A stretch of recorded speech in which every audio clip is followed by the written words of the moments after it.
We're overlooking the city of Baltimore this evening, here on Federal Hill. Good, solid ground. Or is it?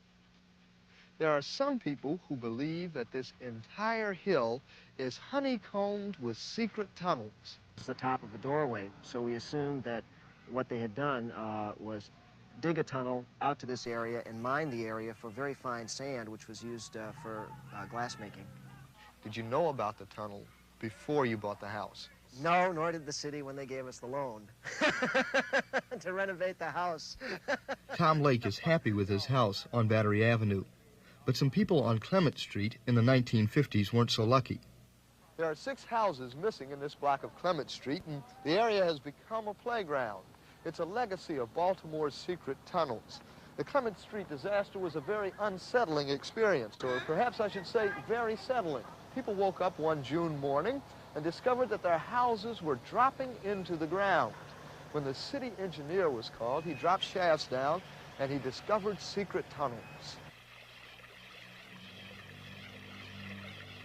The tunnels were filled with water. The sand walls were giving way and the houses were settling down into the tunnels. They were quite extensive.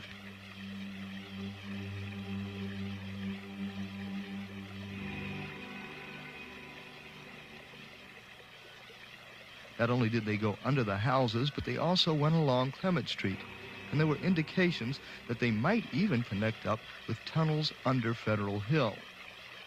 Almost certainly, they connected up with the tunnels under Cross and Covington Streets. We're standing in front of the new Southern High School at Cross and Covington Streets, and this is Mr. George Wetzel. He's one of the few people who's been down in the tunnels that were underneath this ground. Why is it that you wanted to go down into those tunnels? Curiosity primarily. When the Clement Street catastrophe occurred, I wondered if there was not more of these tunnels around. How were the tunnels at Cross and Covington Street discovered? In 1927, the printing company that was here sank a shaft for an elevator, and they punched through the top of this massive tunnel.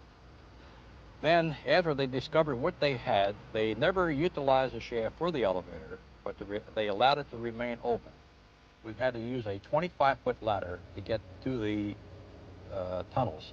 These tunnels are approximately 50 feet underground. What did they use the tunnels for at Cross and Covington Streets? They were originally made by miners, sand miners. Later, they were utilized by a brewer to store beer in. What was it like being inside of the tunnels? I felt no claustrophobia. I did not feel in any way any fear. Now I realize in retrospect I should have been very fearful, especially when I crawled through the portions of the tunnels that were nothing but sand. And they could have collapsed on me at any time. I don't think that a tunnel would be a very comfortable place to be in. I'd feel sort of closed in. We couldn't take you inside of a sand tunnel because they've all been sealed off. What we've done is take you out to the commercial printing. You're inside one of their powder magazines, and it's constructed very similar to a sand tunnel. It's got a flat arch to the roof. It's about 15 feet across, and about 15 feet from the ceiling to the floor.